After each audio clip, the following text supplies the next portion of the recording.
Alzheimer's disease is a neurodegenerative disorder affecting a large portion of the elderly population.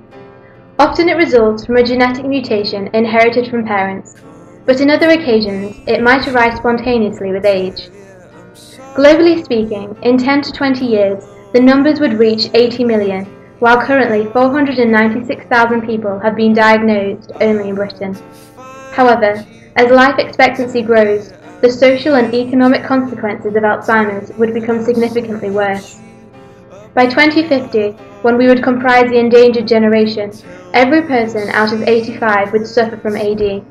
It could be you, or one of your beloved, so it is important to understand the causes and mechanisms of the disease. Essentially, Alzheimer's disease relates to the loss of neural cells, resulting in hippocampal shrinkage and ventricles enlargement. This shriveling of the brain impairs its proper functions, mainly with respect to declarative memory. There are three main abnormalities within the brain of an AD patient. First is the accumulation of beta amyloid that forms plaques.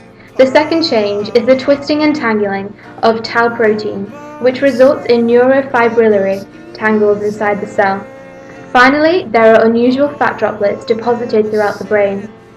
Recent studies have proposed that Alzheimer's is probably caused by those amyloid plaques or tau tangles. The research team of Professor Frank Gunmore chose to investigate the first in their labs, here in St Andrews. They were the scientists to show that beta amyloid plaques could be located inside as well as outside the neuron.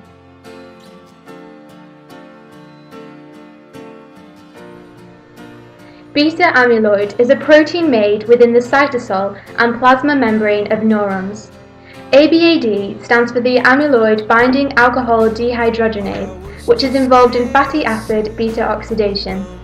ABAD is responsible for the reduction of NAD+ to NADH, subsequently used in Krebs cycle and oxidative phosphorylation.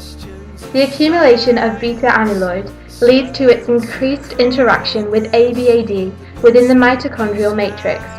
Meanwhile, beta amyloid distorts ABAD's active sites, thus preventing its binding with NAD+. As a result, neurons can't perform respiratory functions, and the amount of toxic oxygen radicals within them significantly grows. The interaction between beta amyloid and ABAD contributes to an increased production of peroxyredoxin 2 and endorphin 1. Those enzymes constantly compete against each other, and whoever prevails determines whether Alzheimer's disease will occur. Peroxyredoxin 2 is an antioxidant that prevents the accumulation of free oxygen radicals, thus protecting the brain from toxicity. Endorphin 1 has the opposite role and ultimately causes neurons death. It does so by modifying the release of their neurotransmitters and simultaneously initiating the J&K pathway. The latter includes the collection of stress kinases, which can produce transcription proteins involved in apoptosis. Hence, endorphin 1 leads to neuron loss and the associated AD symptoms.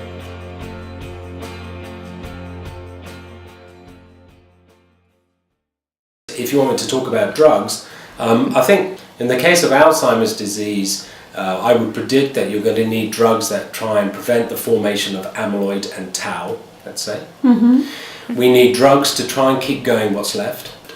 The third one, which is where our work comes in, is to try and protect particular targets that we know are affected in Alzheimer's disease. So could you prevent amyloid from attaching to ABAD? That would be one aspect.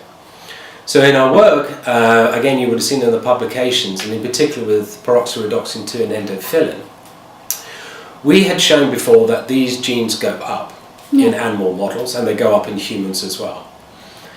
We then took the region of ABAD where amyloid attaches to, and we gave that to the mice. Now if you do that, what happened was that those genes that were switched on got switched off. So that tells you straight away, well, you may be able to prevent actually sort of that interaction. Then about 18 months ago we published that, well, that's all well and good, you can show biochemical changes, but most Alzheimer's animal models, they have learning and memory problems. We gave them exactly the same sort of prototype drug and their memory got better. Okay, so in side effects, at the moment we don't think so. Now we base that on the fact that when the animals were given our sort of like prototype compounds, we didn't see any adverse effects. In any drug, I mean, these are the things that you have to sort of like face up to. That there are always potentially going to be side effects, but at the moment we don't know what they might be. You have to do the experiment first.